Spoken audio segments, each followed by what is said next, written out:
17वीं लोकसभा ने 5 वर्ष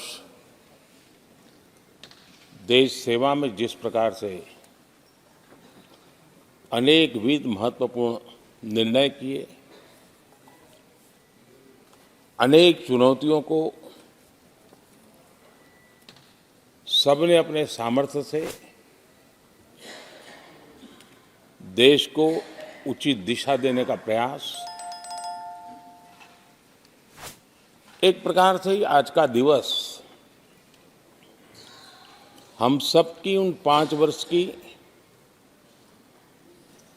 वैचारिक यात्रा का, राष्ट्र को समर्पित उस समय का,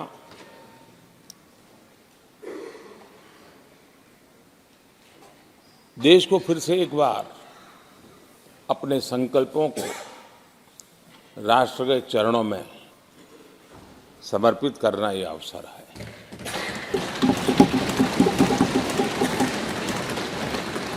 ये 5 वर्ष देश में रिफॉर्म, परफॉर्म एंड ट्रांसफॉर्म, ये बहुत रेयर होता है कि रिफॉर्म भी हो, परफॉर्म भी हो और हम ट्रांसफॉर्म होता अपनी आंखों के सामने देख पाते हो, एक नया विश्वास भरता हो। ये अपने आप में 17वीं लोकसभा से आज देश अनुभव कर रहा है और मुझे पक्का विश्वास है कि देश 17वीं लोकसभा को जरूर आशीर्वाद देता रहेगा।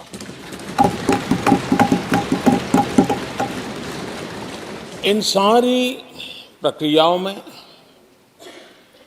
सदन के सभी माननीय सदस्यों का बहुत महत्वपूर्ण रोल रहा है, महत्वपूर्ण भूमिका रही है और ये समय है कि मैं सभी माननीय सांसदों का इस गृह के नेता के नाते भी और आप सबके एक साथी के नाते भी आप सबका अभिनंदन करता हूं।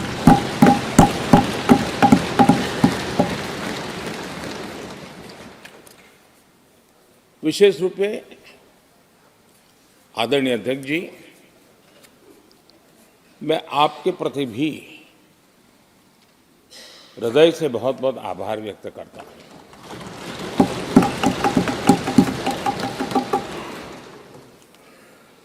पांचों वर्ष कभी कभी सुमित्रा जी मुक्त हास्य करती थी, लेकिन आप हर पल आपका चेहरा मुस्कान से भरा रहता था। यहाँ कुछ भी हो जाए लेकिन कभी भी उस मुस्कान में कोई कमी नहीं आई।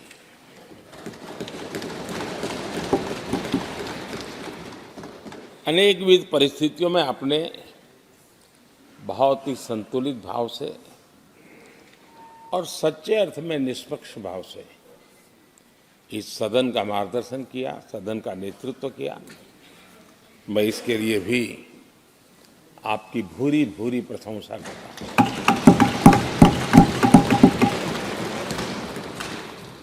आक्रोश के पल भी आए, आरोप के भी पल आए, लेकिन आपने पूरे धैर्य के साथ इन सभी स्थितियों को संभालते हुए और एक सूझबूझ के साथ आपने सदन को चलाया, हम सबका मार्गदर्शन किया। इसके लिए भी मैं आपका आभारी हूं। आदरणीय सभापति जी, इस 5 वर्ष में इस सदी का सबसे बड़ा संकट पूरी मानव जात ने झेला।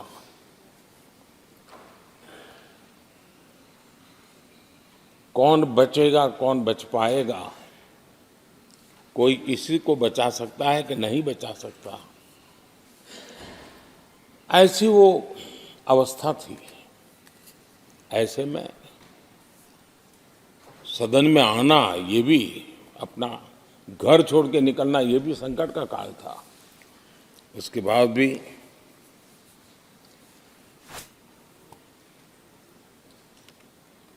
जो भी नई व्यवस्थाएं करनी पड़ी, आपने उसको किया। देश के काम को रुकने नहीं दिया। सदन की गरिमा भी बनी रहे और देश के आवश्यक कामों को जो गति देनी चाहिए, वो गति भी बनी रहे। और उस काम में सदन की जो भूमिका है, वो रत्ती भर भी पीछे न रहे। इसको आपने बड़ी कुशलता के साथ संभाला और दुनिया के लिए एक उदाहरण के रूप में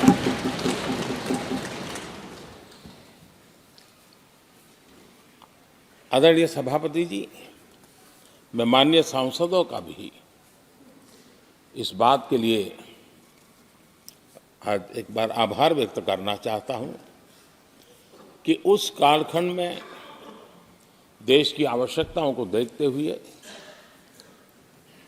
सांसद निधि छोड़ने का प्रस्ताव माननीय सांसदों के सामने रखा और एक पल के विलंब के बिना सभी माननीय सांसदों ने सांसद निधि से मुक्त। इतना ही नहीं, एक देशवासियों को पॉजिटिव मैसेज देने के लिए अपने आचरण से समाज को एक विश्वास देने के लिए सांसदों ने अपनी सैलरी में से 30% कटौती का निर्णय सबने खुद ने किया, ताकि देश को भी विश्वास हुआ कि ये सबसे पहले छोड़ने वाले लोग हैं। और आदरणीय सभापति जी, हम सभी सांसद बिना कारण साल में 2 बार हिंदुस्तान के मीडिया के किसी न किसी कोने में गाली खाते रहते थे कि ये सांसदों को इतना मिलता है और कैंटीन में इतने में खाते हैं, बाहर इतने में मिलता है, कैंटीन में इतने में मिलता है, बाहर यानी पता नहीं बाहर लोग लिए जाते थे। आपने निर्णय किया सबके लिए समान रेट होंगे कैंटीन में, और सांसदों ने कभी भी विरोध नहीं किया, शिकायत भी नहीं की। और सभी सांसदों की बिना कारण इतनी फजेत करने वाले लोग मजे लेते थे, उससे हम सबको आपने बचा लिया। इसके लिए भी मैं आपका आभार व्यक्त करता हूं। आदरणीय सभापति जी, ये बात सही है कि हमारे कई लोकसभा के, चाहे 17वीं हो, 16वीं हो, 15वीं हो, संसद का नया भवन होना चाहिए, इसकी चर्चा सबने की, सामूहिक रूप से की, एक स्वर से की, लेकिन निर्णय नहीं होता था।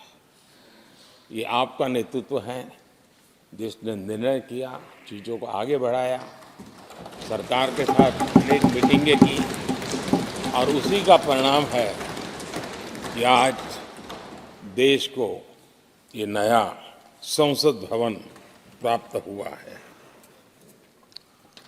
आदरणीय सभापति जी, एक संसद के नए भवन में एक विरासत का अंश और जो आजादी की पहली पल थी, उसको जीवंत रखने का हमेशा हमेशा हमारे मार्गदर्शक रूप में ये सेंगोल को यहाँ स्थापित करने का काम,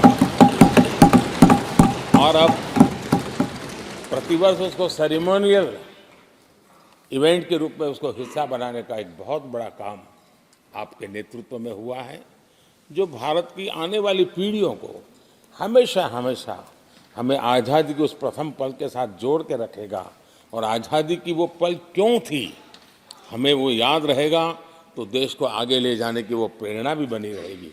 उस पवित्र काम को आपने किया है। आदरणीय सभापति जी, ये भी सही है कि इस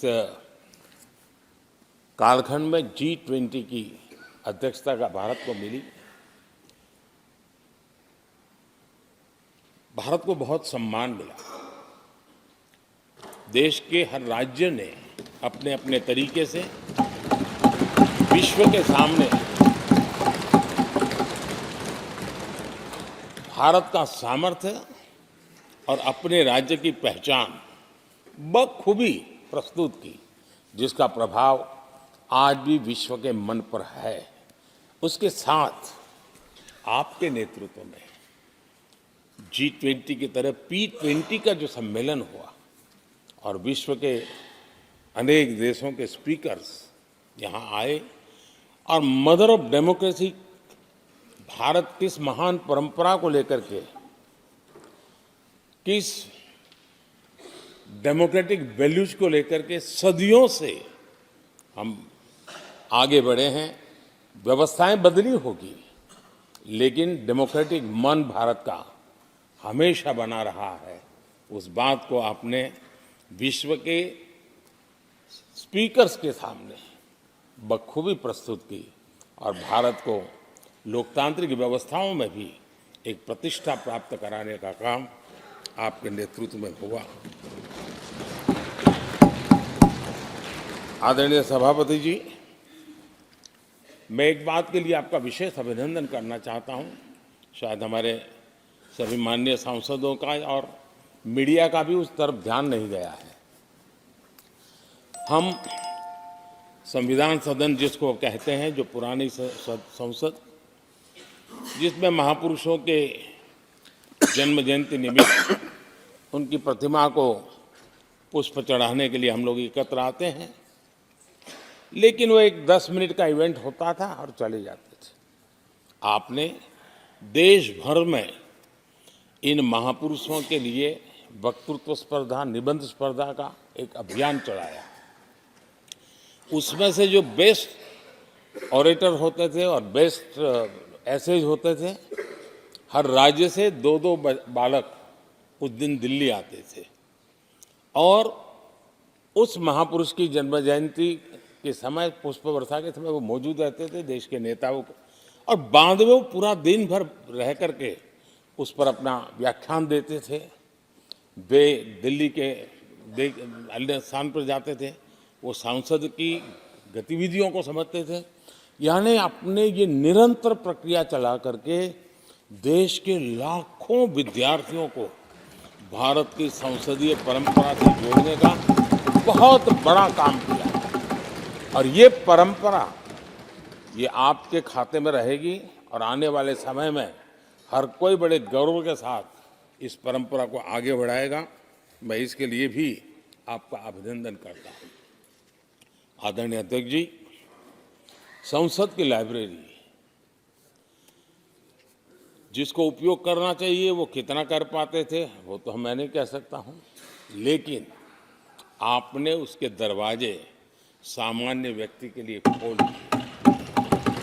ज्ञान का ये खजाना, परंपराओं की विरासत, उसको आपने जन सामान्य के लिए खोल करके बहुत बड़ी सेवा की है। मैं इसके लिए भी आपका हृदय से अभिनंदन करता हूँ। पेपरलेस पार्लियामेंट, डिजिटलाइजेशन, आपने आधुनिक टेक्नोलॉजी हमारी व्यवस्था में कैसे बने। शुरू में कुछ साथियों को दिक्कत रही, लेकिन अब सब इसके आदी हो गए हैं। सब मैं देखता हूँ जब यहाँ बैठे हैं तो कुछ न कुछ करते रहते हैं। तो अपने आप में एक बहुत बड़ा काम आपने किया है। ये एक स्थायी व्यवस्थाएं आपने निर्माण की है। मैं इसके लिए आपका बहुत आभार व्यक्त करता हूँ। आदरणीय अध्यक्ष जी, आपकी कुशलता और माननीय सांसदों की जागरूकता, उन सबका संयुक्त प्रयास मैं कह सकता हूँ कि जिसके कारण 17वीं लोकसभा की प्रोडक्टिविटी करीब 97% रही है।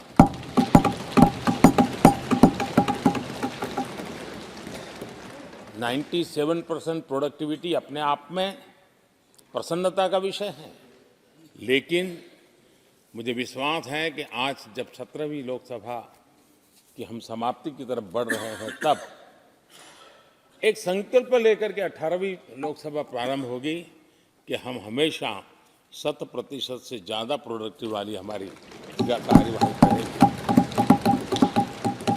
और उसमें भी 7 सत्र 100% से भी ज़्यादा प्रोडक्टिविटी वाले रहे। ये भी, और मैंने देखा आपने रात रात बैठ करके भी हर सांसदों के मन की बात को आपने सरकार के ध्यान में लाने का भरपूर प्रयास किया।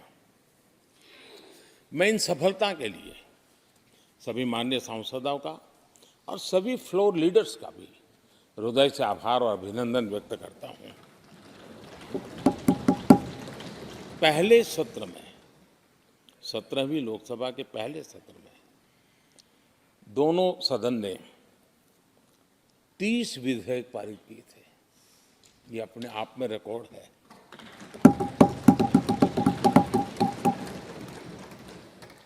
और एक नए नए बेंचमार्क 17वीं लोकसभा ने बनाए हैं। आदरणीय अध्यक्ष जी, आजादी के 75 वर्ष पूरा होने का उत्सव हम सबको कितना बड़ा सौभाग्य मिला कि ऐसे अवसर पर हमारे सदन ने अत्यंत महत्वपूर्ण कामों को नेतृत्व किया। हर स्थान पे हुआ। शायद ही कोई सांसद ऐसा होगा कि जिसने आज़ादी के 75 वर्ष को लोकोत्सव बनाने में अपने अपने क्षेत्र में भूमिका अदा न की हो। यानी सचमुच में आज़ादी के 75 वर्ष को देश ने जी भर करके उत्सव से बनाया और उसमें हमारे माननीय सांसदों की और इस सदन की बहुत बड़ी भूमिका रही है। हमारे संविधान लागू होने के 75 वर्ष, ये भी अवसर इसी समय इसी सदन को मिला है, इसी सभी माननीय सांसदों को मिला है। और संविधान की जो भी जिम्मेवारियां उसकी शुरुआत यहाँ से होती हैं और उनके साथ ये जुड़ना ये अपने आप में बहुत बड़ी प्रेरक है। आदरणीय अध्यक्ष जी, इस कार्यकाल में बहुत ही रिफॉर्म्स हुए हैं और गेम चेंजर है। 21वीं सदी के भारत की मजबूत नींव उन सारी बातों में नजर आती है। एक बड़े बदलाव की तरफ तेज गति से देश आगे बढ़ा है और इसमें भी सदन के सभी साथियों ने बहुत ही उत्तम मार्गदर्शन किया है, अपनी हिस्सेदारी जताई है और देश, हम संतोष से कह सकते हैं कि हमारी अनेक पीढ़ियां जिन बातों का इंतजार करती थी, ऐसी बहुत से काम इस 17वीं लोकसभा के माध्यम से पूरे हुए। पीढ़ियों का इंतजार खत्म हुआ। अनेक पीढ़ियों ने एक संविधान, इसके लिए सपना देखा था, लेकिन हर पल उस संविधान में एक दरार दिखाई देती थी, एक खाई नजर आती थी, एक रुकावट चुभती थी। लेकिन इसी सदन ने धारा 360 आर्टिकल 370 हटा करके संविधान के पूर्ण रूप को, उसके पूर्ण प्रकाश के साथ उसका प्रकटीकरण हुआ। और मैं मानता हूं जब संविधान के 75 वर्ष हुए हैं, जिन जिन महापुरुषों ने संविधान को बनाया है, उनकी आत्मा जहां भी होगी जरूर हमें आशीर्वाद देते होंगे ये काम हमने पूरा किया।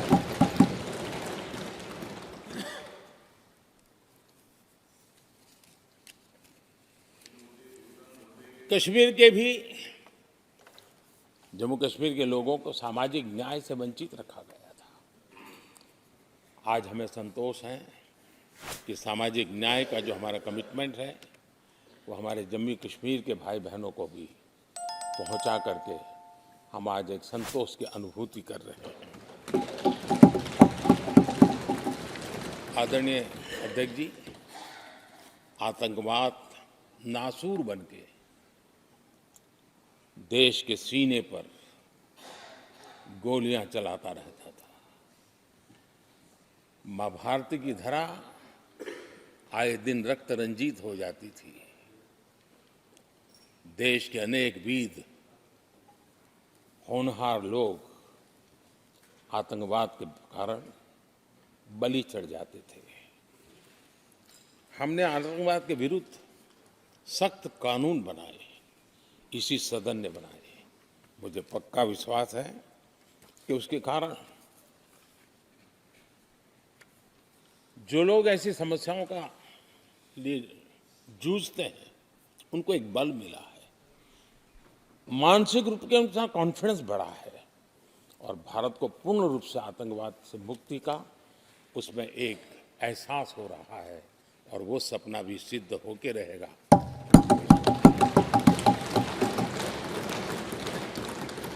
हम 75 साल तक अंग्रेजों की दी हुई दंड संहिता में जीते रहे। हम गर्व से कहेंगे, देश को, नई पीढ़ी को कहेंगे, आप अपने पोते पोती को कह सकेंगे गर्व से कि देश 75 साल भले दंड संहिता में जिया, लेकिन अब आने वाली पीढ़ी न्याय संहिता में जिएगी। और यही सच्चा लोकतंत्र है। आदरणीय अध्यक्ष जी, मैं आपका एक बात के लिए और अभिनंदन करना चाहूंगा कि नया सदन, इसकी भव्यता वगैरह तो है ही, लेकिन उसका प्रारंभ एक ऐसे काम से हुआ है जो भारत की मूलभूत मान्यताओं को बल देता है, और वो नारी शक्ति वंदन अधिनियम। जब भी इस नए सदन की चर्चा होगी तो नारी शक्ति वंदन अधिनियम, इसका जिक्र हो करके, यानी एक, और भले ही वो छोटा सत्र था लेकिन दूरगामी निर्णय करने वाला सत्र था। इस नए सदन की पवित्रता का एहसास उसी पल शुरू हो गया था, जो हम लोगों को एक नई शक्ति देने वाला है। और उसी का परिणाम है कि आने वाले समय में जब बहुत बड़ी मात्रा में यहाँ हमारी माताएं बहनें बैठी होगी, देश गौरव की अनुभूति होगा।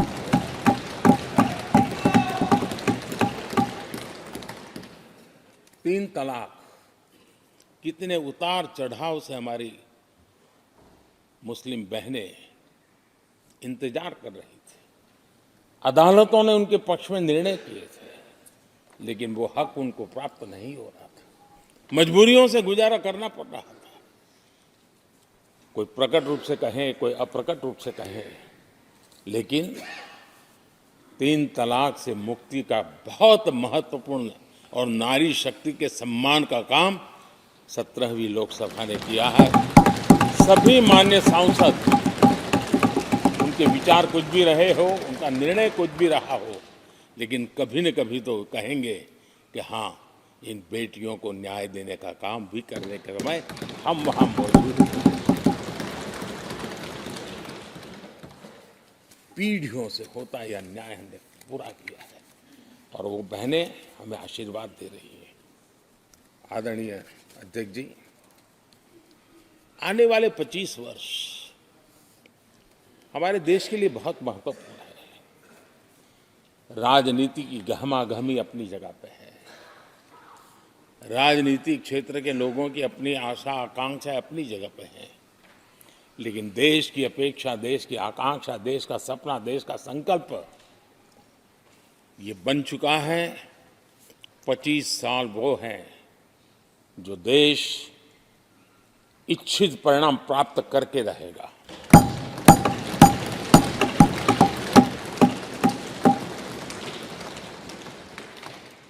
(1930) में जब महात्मा गांधी जी ने दांडी की यात्रा की थी, नमक का सत्याग्रह था, घोषणा होने के पहले लोगों को सामर्थ्य नजर नहीं आया था। चाहे स्वदेशी आंदोलन हो, चाहे सत्याग्रह की परंपरा हो, चाहे नमक का सत्याग्रह हो। उस समय तो घटनाएं छोटी लगती थी, लेकिन 1947 वो 25 साल का कालखंड, उसने देश के अंदर वो जज्बा पैदा कर दिया था। हर व्यक्ति के दिल में वो जज्बा पैदा कर दिया था कि अब तो आज़ाद होकर रहना है। मैं आज देख रहा हूं कि देश में वो जज्बा पैदा हुआ है। हर गली मोहल्ले में हर बच्चे के मुंह से निकला है कि 25 साल में हम विकसित भारत बना के रहेंगे। इसलिए ये 25 साल मेरी देश की युवा शक्ति के अत्यंत महत्वपूर्ण कालखंड है, और हम में से कोई ऐसा नहीं होगा जो नहीं चाहता होगा कि 25 साल में देश विकसित भारत न बने। हर किसी का सपना है। कुछ लोगों ने सपने को संकल्प बना लिया है, कुछ लोग शायद संकल्प बनाते देर हो जाएगी, लेकिन जुड़ना हर एक को होगा। और जो जुड़ भी नहीं पाएंगे और जीवित होंगे तो फल तो जरूर खाएंगे। ये मेरा आदरणीय अध्यक्ष जी, ये 5 वर्ष युवाओं के लिए बहुत ही ऐतिहासिक कानून भी बने हैं। व्यवस्था में पारदर्शिता लाकर युवाओं को नए मौके दिए गए हैं।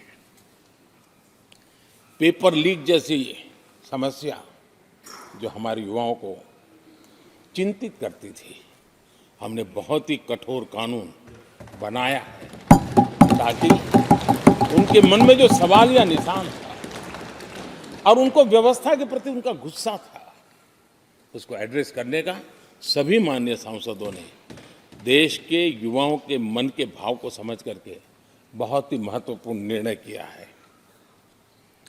आदरणीय अध्यक्ष जी, ये बात सही है कि कोई भी मानव जात अनुसंधान के बिना आगे नहीं बढ़ सकती है। उसको नित्य परिवर्तन के लिए अनुसंधान अनिवार्य होते हैं, और मानव जात का लाखों साल का इतिहास गवाह है कि हर काल में अनुसंधान होते रहे हैं, जीवन बढ़ता चला गया है, जीवन का विस्तार होता गया है। इस सदन ने विधिवत रूप से कानूनी व्यवस्था खड़ी करके अनुसंधान को प्रोत्साहन देने का बहुत बड़ा काम किया है। नेशनल रिसर्च फाउंडेशन, ये कानून आमतौर पर रोजमर्रा की राजनीति की चर्चा का विषय बन नहीं पाता, लेकिन इसके परिणाम बहुत दूरगामी होने वाले हैं, और इतना बड़ा महत्वपूर्ण काम ये 17वीं लोकसभा ने किया है। मुझे पक्का विश्वास है देश की युवा शक्ति में। इस व्यवस्था के कारण दुनिया का रिसर्च और का एक हब हमारा देश बन सकता है। हमारे देश की युवा के टैलेंट ऐसी है, आज भी दुनिया की बहुत कंपनियां ऐसी हैं जिनके इनोवेशन के काम आज भी भारत में हो रहे हैं, लेकिन एक बहुत बड़ा हब बनेगा, ये मेरा पूरा विश्वास है। आदरणीय अध्यक्ष जी, 21वीं सदी में हमारी बेसिक नीड्स पूरी तरह बदल रही है। कल तक जिसका कोई मूल्य नहीं था, कोई ध्यान नहीं था, वो आने वाले में बहुत अमूल्य बन चुका है। जैसे डेटा, पूरी दुनिया में चर्चा है डेटा का सामर्थ्य क्या होता है। हमने डेटा प्रोटेक्शन बिल ला करके पूरी भावी पीढ़ी को सुरक्षित कर दिया है। पूरी भावी को एक नया शस्त्र हमने उसके हाथ में दिया है, जिसके आधार पर वो अपने भविष्य को बनाने के लिए इसका सही इस्तेमाल भी करेंगे। और digital personal data protection act, ये हमारी 21वीं सदी की पीढ़ी को और दुनिया के लोगों को भी भारत के इस एक्ट के प्रति रुचि बनी हुई है। दुनिया के देश उसका अध्ययन करते हैं, अपना नई नई व्यवस्था अनुकूल करने के लिए प्रयास कर रहे हैं। और डाटा का उपयोग कैसे हो, उसकी भी उसमें गाइडलाइंस है। अनेक प्रकार से प्रोटेक्शन का पूरा प्रबंध करते हुए इसका सामर्थ्य कैसे आए, जिस डेटा को लोगों गोल्ड माइन कहते हैं, न्यू ऑयल कहते हैं, मैं समझता हूँ वो सामर्थ्य भारत को प्राप्त हो। और भारत इस शक्ति के इसलिए विशेष है क्योंकि विविधताओं से भरा हुआ देश है। हमारे पास जिस प्रकार की जानकारी और हमारे साथ जुड़े हुआ डेटा जो जनरेट होता है, सिर्फ हमारा रेलवे पैसेंजर्स का डेटा कोई देख ले दुनिया के लिए एक बहुत बड़ा संशोधन का विषय बन सकता है। उसकी ताकत को हमने पहचान करके इस कानूनी व्यवस्था को दिया है। आदरणीय अध्यक्ष जी, जल थल नभ, इस सदियों से इन क्षेत्रों की चर्चा चली है, लेकिन अब समुद्री शक्ति और स्पेस की शक्ति और साइबर की शक्ति, एक ऐसी त्रिविध शक्तियों का मुकाबला करने की आवश्यकता खड़ी हुई है। और विश्व जिस प्रकार के संकटों से गुजर रहा है और विश्व में जिस प्रकार के विचारे प्रभाव पैदा करने का प्रयास कर रहे हैं, तब इन क्षेत्रों में हमें सकारात्मक सामर्थ्य भी पैदा करना है और नकारात्मक शक्तियों से अपने आप को, हर चुनौतियों को चुनौती लेने का सामर्थ्य भी बनाना है। और उसके लिए आवश्यक स्पेस से जुड़े रिफॉर्म्स बहुत अनिवार्य थे और बहुत दूरगामी दृष्टि के साथ स्पेस के रिफॉर्म का काम हमारे यहाँ हुआ है। आदरणीय अध्यक्ष जी, देश ने जो आर्थिक रिफॉर्म किए हैं उसमें 17वीं के लोकसभा के सभी माननीय सांसदों की बहुत बड़ी भूमिका रही है। बीते वर्षों में हजारों कंप्लायंसेस बेवजह हम जनता जनार्दन को ऐसी चीजों में उलझाए रखा। ये गवर्नेंस की एक ऐसी विकृत व्यवस्था विकसित हो गई, उसमें से मुक्ति दिलाने का बहुत बड़ा काम हमारे यहाँ हुआ है और इसके लिए भी ये सदन का मैं आभारी हूँ। यानी इस प्रकार के कंप्लायंसेस के बोझ में सामान्य व्यक्ति तो दब जाता है। और मैंने तो एक बार लाल किले से भी कहा था,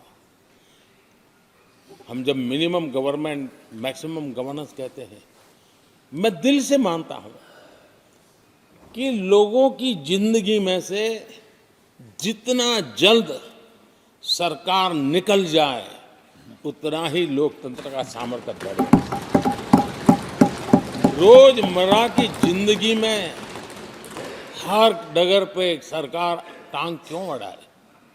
हाँ, जो अभाव में है उसके लिए सरकार हर पल मौजूद हो, लेकिन सरकार का प्रभाव उसकी जिंदगी को ही रुकावट बना दे, ऐसी लोकतंत्र नहीं हो सकता है।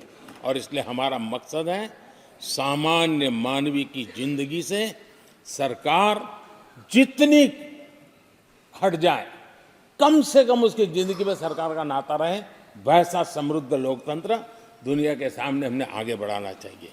उस सपने को पूरा करेंगे।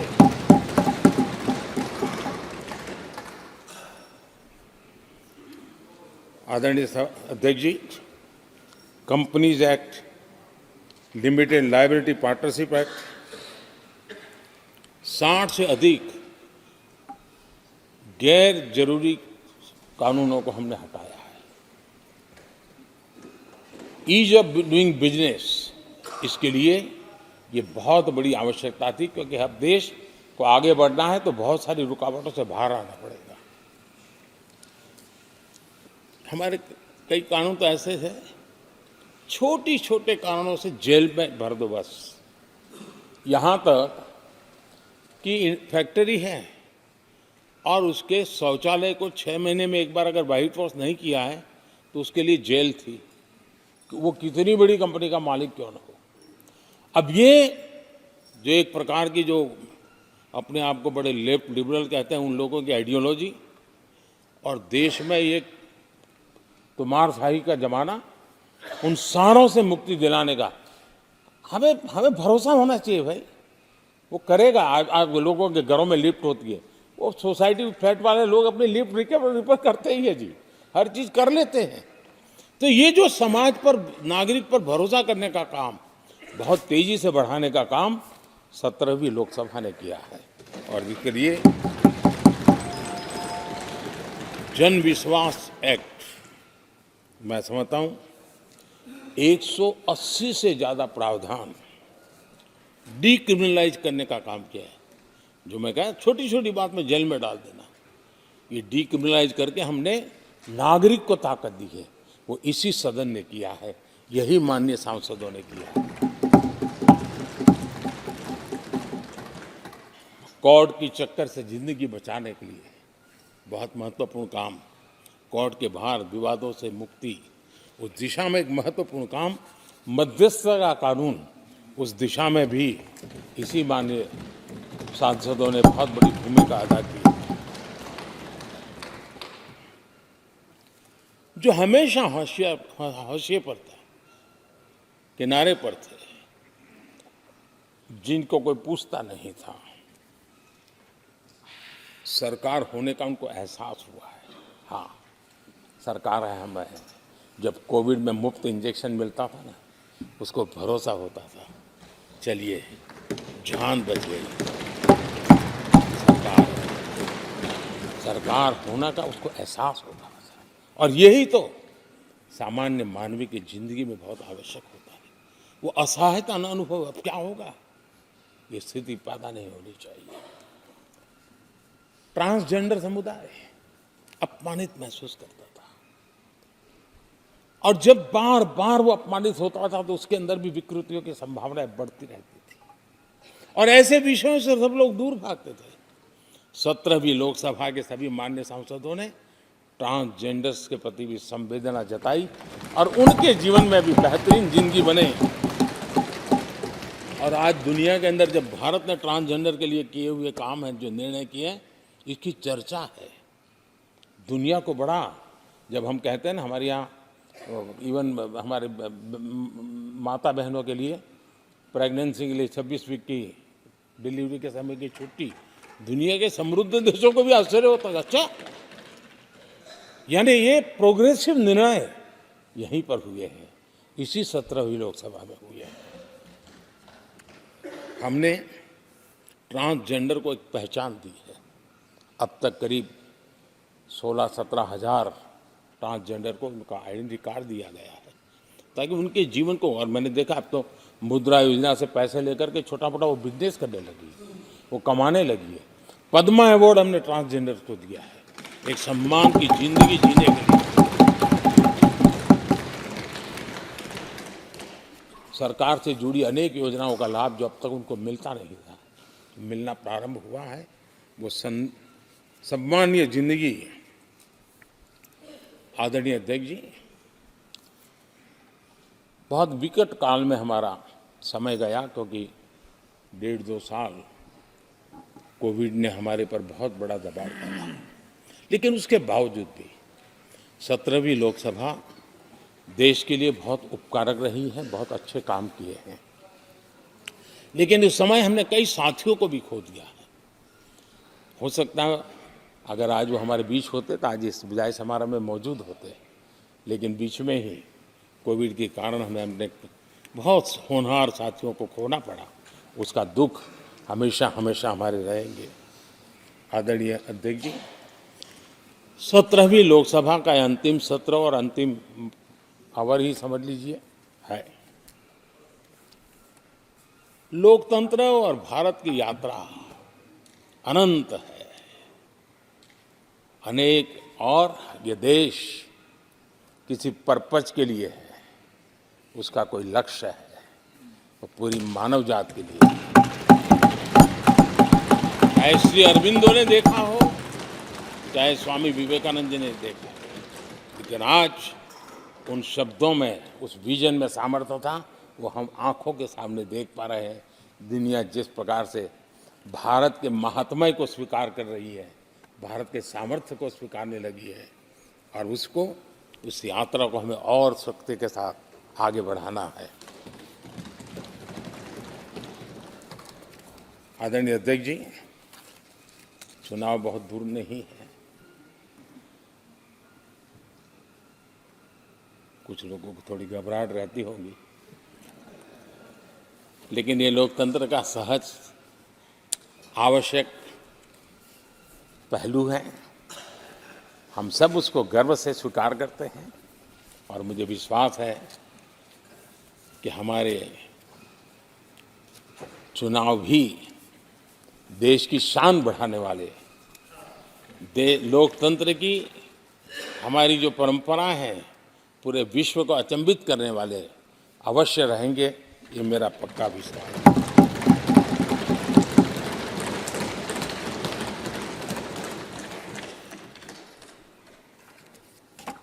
आदरणीय अध्यक्ष जी, मैं सभी माननीय सांसदों का जो सहयोग मिला है, जो निर्णय हम कर पाए हैं, और कभी कभी हमले भी इतने मज़ेदार हुए हैं कि हमारे भीतर की शक्ति भी खिल करके निकली है।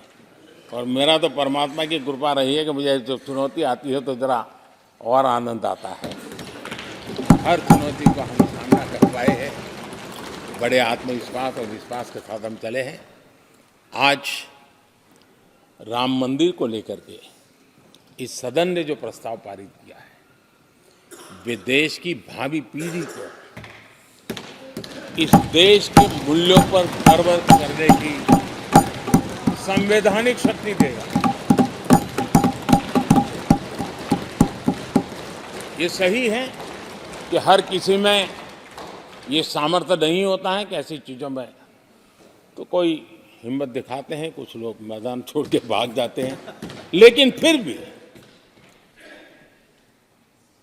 भविष्य के रिकॉर्ड को देखेंगे तो आज जो व्याख्यान वो हुए हैं, जो बातें रखी गई हैं, उसमें संवेदना भी है, संकल्प भी है, सहानुभूति भी है और सबका साथ सबका विकास के मंत्र को आगे बढ़ाने का उसमें तत्व भी है।